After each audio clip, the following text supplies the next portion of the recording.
Dracula by Bram Stoker. Chapter 16. Dr. Seward's Diary continued. It was just a quarter before 12 o'clock when we got into the churchyard over the low wall. The night was dark, with occasional gleams of moonlight between the dents of the heavy clouds that scudded across the sky. We all kept somehow close together, with Van Helsing slightly in front as he led the way. When we had come close to the tomb, I looked well at Arthur, for I feared the proximity to a place laden with so sorrowful a memory would upset him, but he bore himself well. I took it that the very mystery of the proceeding was in some way a counteractant to his grief. The professor unlocked the door, and seeing a natural hesitation amongst us for various reasons, solved the difficulty by entering first himself. The rest of us followed, and he closed the door. He then lit a dark lantern and pointed to a coffin. Arthur stepped forward hesitatingly. Van Helsing said to me, "You were here with me yesterday. Was the body of Miss Lucy in that coffin?" "It was." The professor turned to the rest, saying, "You hear, and yet there is no one who does not believe with me." He took his screwdriver and again took off the lid of the coffin. Arthur looked on, very pale but silent. When the lid was removed, he stepped forward. He evidently did not know that there was a leaden coffin, or at any rate had not thought of it. When he saw the rent in the lead, the blood rushed to his face for an instant, but as quickly fell away again, so that he remained of a ghastly whiteness. He was still silent. Van Helsing forced back the leaden flange, and we all looked in and recoiled. The coffin was empty. For several minutes no one spoke a word. The silence was broken by Quincey Morris. "Professor, I answered for you. Your word is all I want. I wouldn't ask such a thing ordinarily. I wouldn't so dishonor you as to imply a doubt. But this is a mystery that goes beyond any honor or dishonor. Is this your doing?" "I swear to you by all that I hold sacred that I have not removed or touched her. What happened was this. 2 nights ago my friend Seward and I came here, with good purpose, believe me. I opened that coffin, which was then sealed up, and we found it as it is now, empty. We then waited and saw something white come through the trees. The next day we came here in daytime, and she lay there. Did she not, friend John?" "Yes." "That night we were just in time. One more so small child was missing, and we find it, thank God, unharmed amongst the graves. Yesterday I came here before sundown, for at sundown the undead can move. I waited here all night till the sun rose, but I saw nothing. It was most probable that it was because I had laid over the clamps of those doors garlic, which the undead cannot bear, and other things which they shun. Last night there was no exodus, so tonight, before the sundown, I took away my garlic and other things, and so it is we find this coffin empty. But bear with me. So far there is much that is strange. Wait you with me outside, unseen and unheard, and things much stranger are yet to be." So here he shut the dark slide of his lantern. "Now to the outside." He opened the door, and we filed out. he coming last and locking the door behind him. Oh, but it seemed fresh and pure in the night air, after the terror of that vault.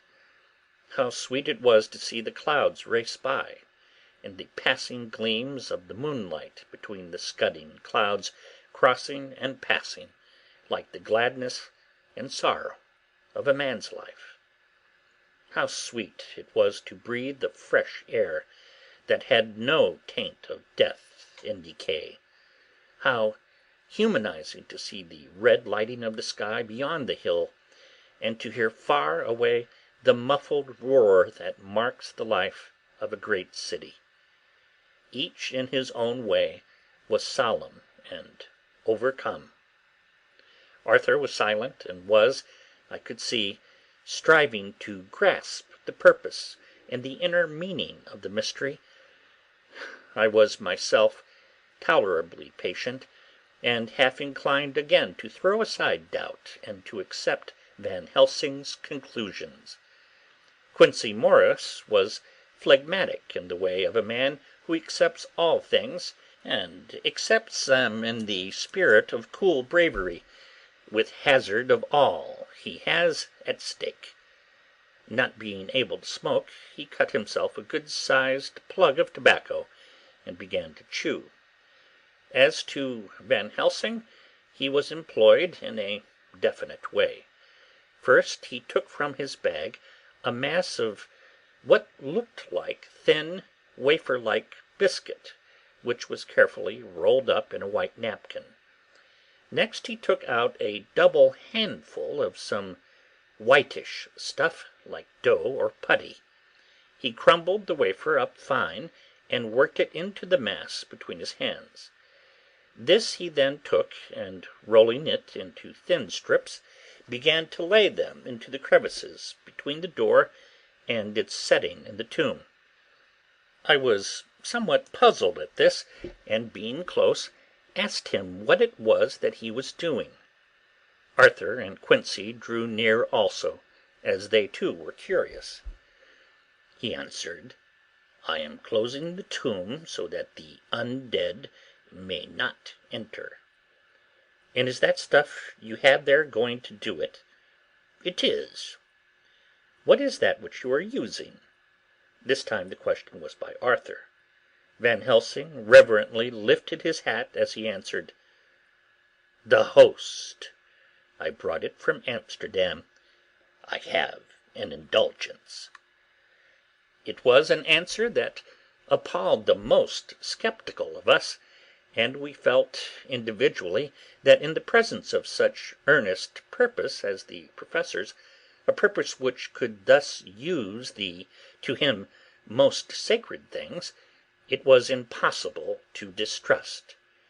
In respectful silence we took the places assigned to us close round the tomb, but hidden from the sight of any one approaching. I pitied the others, especially Arthur. I had myself been apprenticed by my former visits to this watching horror, and yet I, who had up to an hour ago repudiated the proofs, felt my heart sink within me. Never did tombs look so ghastly white. Never did cypress or yew or juniper so seem the embodiment of funeral gloom. Never did tree or grass wave or rustle so ominously. Never did bough creak so mysteriously, and never did the far-away howling of dogs send such a woeful presage through the night.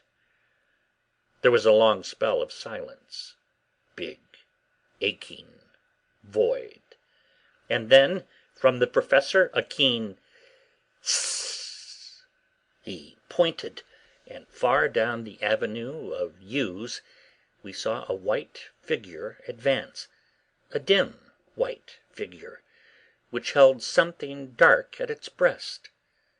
The figure stopped, and at the moment a ray of moonlight fell upon the masses of driving clouds, and showed in startling prominence a dark-haired woman, dressed in the cerements of the grave. We could not see the face, for it was bent down over what we saw to be a fair-haired child. There was a pause, and a sharp little cry, such as a child gives in sleep, or a dog as it lies before the fire and dreams. We were starting forward, but the Professor's warning hand, seen by us as he stood behind a yew tree, kept us back. And then, as we looked, the white figure moved forwards again.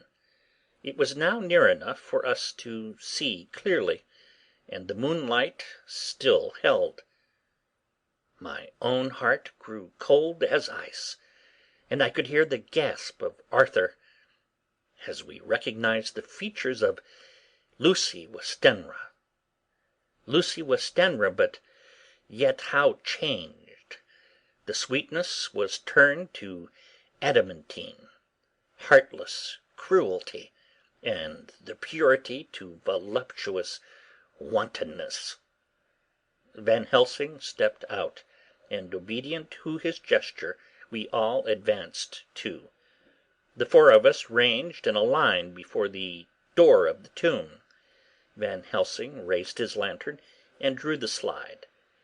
By the concentrated light that fell on Lucy's face, we could see that the lips were crimson with fresh blood, and that the stream had trickled over her chin and stained the purity of her own death-robe. We shuddered with horror.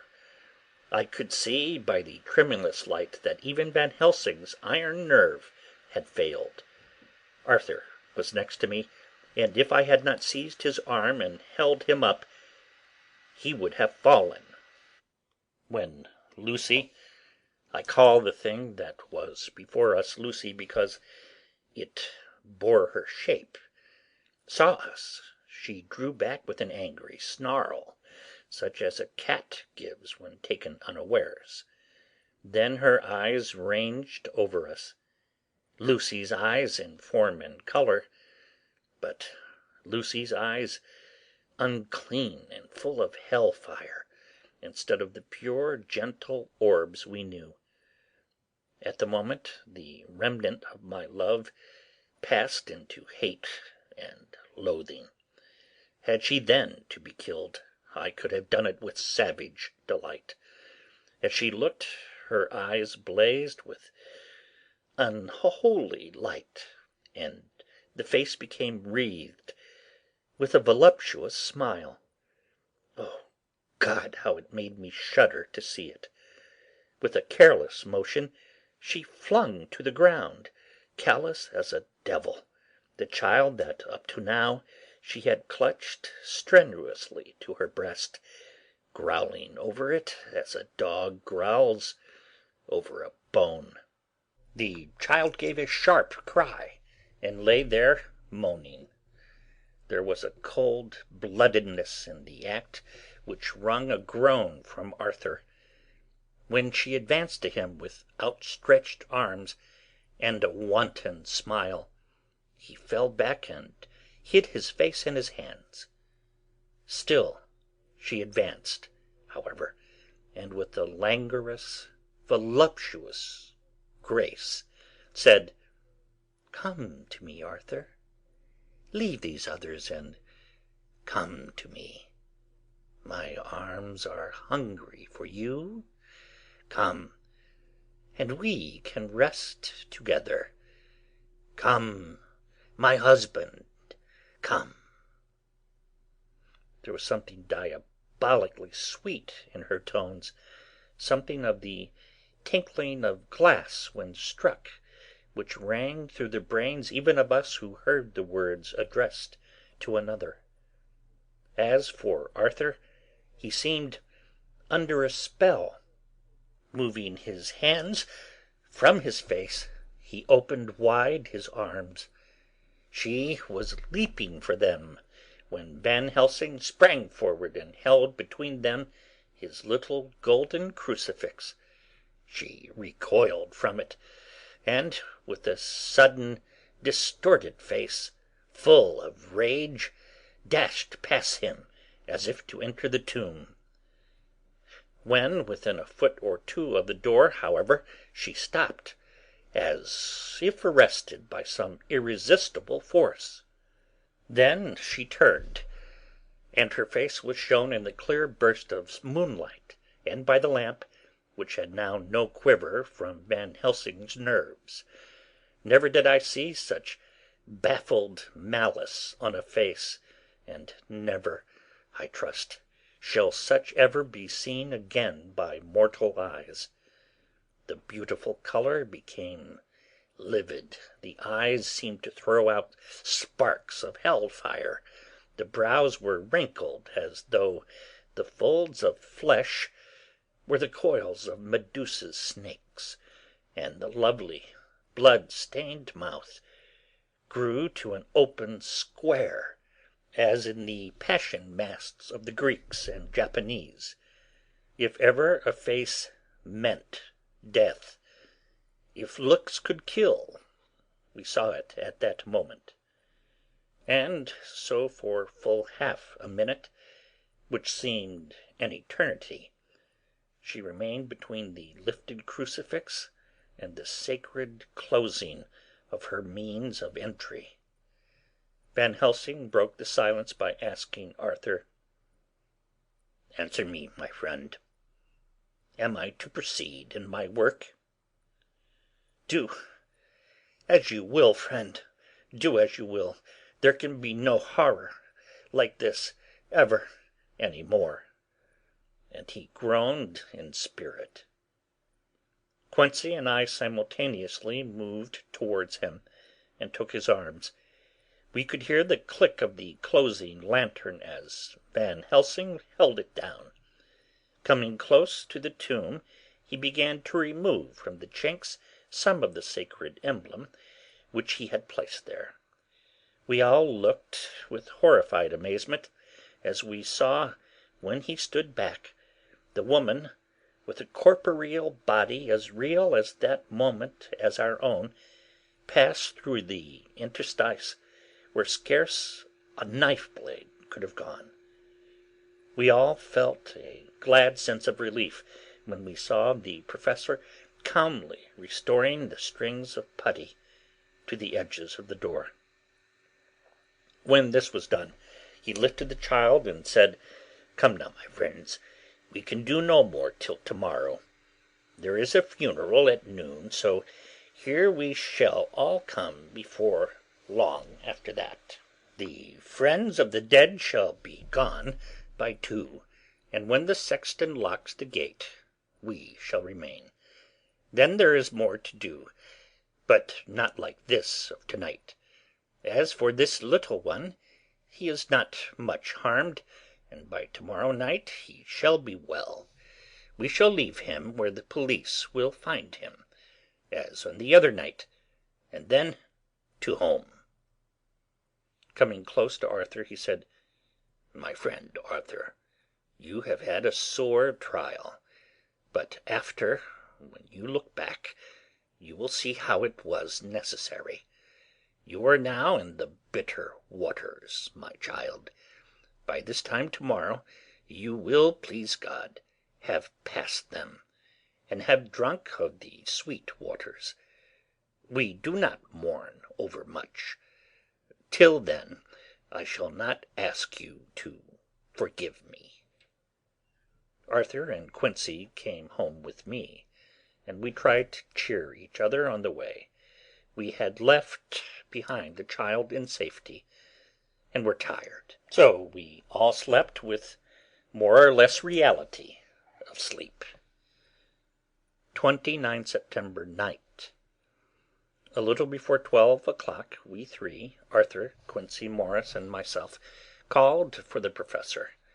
It was odd to notice that, by common consent, we had all put on black clothes. Of course, Arthur wore black, for he was in deep mourning, but the rest of us wore it by instinct. We got to the graveyard by 1:30, and strolled about, keeping out of official observation, so that when the grave-diggers had completed their task, and the sexton, under the belief that everyone had gone, had locked the gate, we had the place all to ourselves. Van Helsing, instead of his little black bag, had with him a long leather one, something like a cricketing bag. It was manifestly of fair weight. When we were alone, and had heard the last of the footsteps die out up the road, we silently, and as if by ordered intention, followed the Professor to the tomb. He unlocked the door, and we entered, closing it behind us. Then he took from his bag the lantern, which he lit, and also 2 wax candles, which, when lighted, he stuck by, melting their own ends on the other coffins, so that they might give light sufficient to work by. When he again lifted the lid off Lucy's coffin, we all looked, Arthur trembling like an aspen, and saw that the corpse lay there in all its death beauty. But there was no love in my own heart, nothing but loathing for the foul thing which had taken Lucy's shape without her soul. I could even see Arthur's face grow hard as he looked. Presently he said to Van Helsing, "Is this really Lucy's body, or only a demon in her shape?" "It is her body, and yet not it. But wait a while, and you shall see her as she was and is." She seemed like a nightmare of Lucy as she lay there, the pointed teeth, the blood-stained voluptuous mouth, which made one shudder to see, the whole carnal and unspirited appearance, something like a devilish mockery of Lucy's sweet purity. Van Helsing, with his usual methodicalness, began taking the various contents from his bag and placing them ready for use. First he took out a soldering iron and some plumbing solder, and then small oil lamp, which gave out, when lit in a corner of the tomb, gas which burned at a fierce heat with a blue flame. Then his operating knives, which he placed to hand, and last a round wooden stake, some 2½ or 3 inches thick, and about 3 feet long. One end of it was hardened by charring in the fire, and was sharpened to a fine point. With this stake came a heavy hammer, such as in households is used in the coal cellar for breaking the lumps. To me, a doctor's preparations for work of any kind are stimulating and bracing, but the effect of these things on both Arthur and Quincey was to cause them a sort of consternation. They both, however, kept their courage, and remained silent and quiet. When all was ready, Van Helsing said, "Before we do anything, let me tell you this. It is out of the lore and experience of the ancients, and of all those who have studied the powers of the undead. When they become such, there comes, with the change, the curse of immortality. They cannot die, but must go on age after age, adding new victims and multiplying the evils of the world. For all that die from the preying of the undead becomes themselves undead, and prey on their kind, and so the circle goes on ever widening, like as the ripples from a stone thrown in the water. Friend Arthur, if you had met that kiss which you know of before poor Lucy die, or again last night when you opened your arms to her, you would, in time, when you had died, become Nosferatu, as they call it in Eastern Europe, and would for all time make more of those undeads that so have filled us with horror. The career of this so unhappy dear lady is but just begun. Those children whose blood she sucked are not as yet so much the worse, but if she lives on undead, more and more they lose their blood, and by her power over them they come to her, and so she draw their blood with that so wicked mouth. But if she die in truth, then all cease. The tiny wounds of the throats disappear, and they go back to their play, unknowing ever of what has been. But of the most blessed of all, when this now undead be made to rest as true dead, then the soul of the poor lady whom we love shall again be free. Instead of working wickedness by night, and growing more debased in the assimilating of it by day, she shall take her place with the other angels. So that, my friend, it will be a blessed hand for her that shall strike the blow that sets her free. To this I am willing, but there is none amongst us who has a better right. Will it be no joy to think of hereafter, in the silence of the night when sleep is not, it was my hand that sent her to the stars. It was the hand of him that loved her best, the hand that of all she would herself have chosen, had it been to her to choose. Tell me if there be such a one amongst us. We all looked at Arthur. He saw, too, what we all did, the infinite kindness which suggested that his should be the hand which would restore Lucy to us as a holy and not an unholy memory. He stepped forward and said bravely, though his hand trembled, and his face was as pale as snow, "My true friend, from the bottom of my broken heart, I thank you. Tell me what I am to do, and I shall not falter." Van Helsing laid a hand on his shoulder and said, "Brave lad, a moment's courage, and it is done. This stake must be driven through her.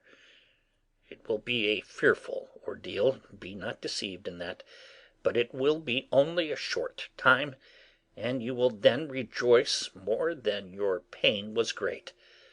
From this grim tomb you will emerge as though you tread on air.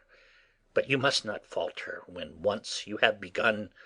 Only think that we, your true friends, are round you, and that we pray for you all the time." "Go on," Arthur said hoarsely. "Tell me what I am to do."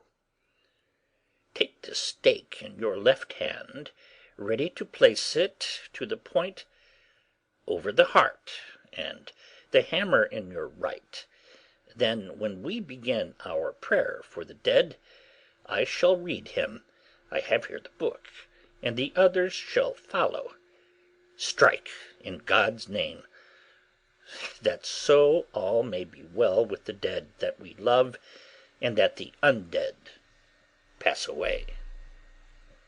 Arthur took the stake and the hammer, and when once his mind was set on action, his hands never trembled nor even quivered. Van Helsing opened his missal and began to read, and Quincey and I followed as well as we could. Arthur placed the point over the heart, and as I looked I could see its dent in the white flesh. Then he struck with all his might. The thing in the coffin writhed, and a hideous blood-curdling screech came from the opened red lips. The body shook and quivered and twisted in wild contortions. The sharp white teeth clamped together till the lips were cut, and the mouth was smeared with a crimson foam. But Arthur never faltered. He looked like a figure of Thor as his untrembling arm rose and fell, driving deeper and deeper the mercy-bearing stake, whilst the blood from the pierced heart welled and spurted up around it. His face was set, and high duty seemed to shine through it. The sight of it gave us courage, so that our voices seemed to ring through the little vault. And then the writhing and quivering of the body became less, and the teeth seemed to champ, and the face to quiver. Finally it lay still. The terrible task was over. The hammer fell from Arthur's hand. He reeled and would have fallen had we not caught him. The great drops of sweat sprang from his forehead, and his breath came in broken gasps. It had indeed been an awful strain on him, and had he not been forced to his task by more than human considerations, he could never have gone through with it. For a few minutes we were so taken up with him that we did not look towards the coffin. When we did, however, a murmur of startled surprise ran from one to the other of us. We gazed so eagerly that Arthur rose, for he had been seated on the ground, and came and looked too, and then a glad, strange light broke over his face, and dispelled altogether the gloom of horror that lay upon it. There, in the coffin, lay no longer the foul thing that we had so dreaded and grown to hate, that the work of her destruction was yielded as a privilege to the one best entitled to it, but Lucy as we had seen her in life, with her face of unequalled sweetness and purity. True that there were there, as we had seen them in life, the traces of care and pain and waste, but these were all dear to us, for they marked her truth to what we knew. One and all we felt that the holy calm that lay like sunshine over the wasted face and form was only an earthly token and symbol of the calm that was to reign forever. Van Helsing came and laid his hand on Arthur's shoulder and said to him, "And now, Arthur, my friend, dear lad, am I not forgiven?" The reaction of the terrible strain came as he took the old man's hand in his, and raising it to his lips pressed it, and said, "Forgiven? God bless you that you have given my dear one her soul again, and me peace." He put his hands on the Professor's shoulder, and, laying his head on his breast, cried for a while, silently, whilst we stood unmoving. When he raised his head, Van Helsing said to him, "And now, my child, you may kiss her. Kiss her dead lips if you will, as she would have you to, if for her to choose. For she is not a grinning devil now, not any more a foul thing for all eternity. No longer she is the devil's undead. She is God's true dead, whose soul is with him." Arthur bent and kissed her, and then we sent him and Quincey out of the tomb. The Professor and I sawed the top off the stake, leaving the point of it in the body. Then we cut off the head and filled the mouth with garlic. We soldered up the leaden coffin, screwed on the coffin lid, and gathering up our belongings, came away. When the Professor locked the door, he gave the key to Arthur. Outside the air was sweet, the sun shone, and the birds sang, and it seemed as if all nature were tuned to a different pitch. There was gladness and mirth and peace everywhere, for we were at rest ourselves on one account, and we were glad, though it was with a tempered joy.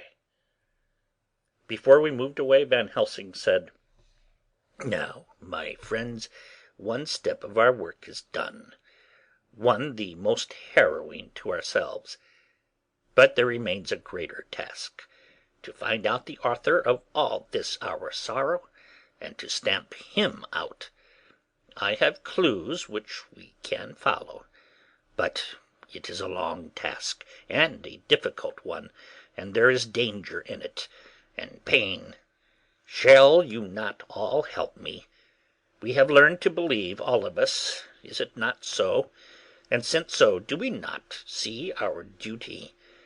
Yes, and do we not promise to go on to the bitter end?" Each in turn, we took his hand, and the promise was made. Then said the Professor as we moved off, "2 nights hence you shall meet with me and dine together at 7 of the clock with friend John.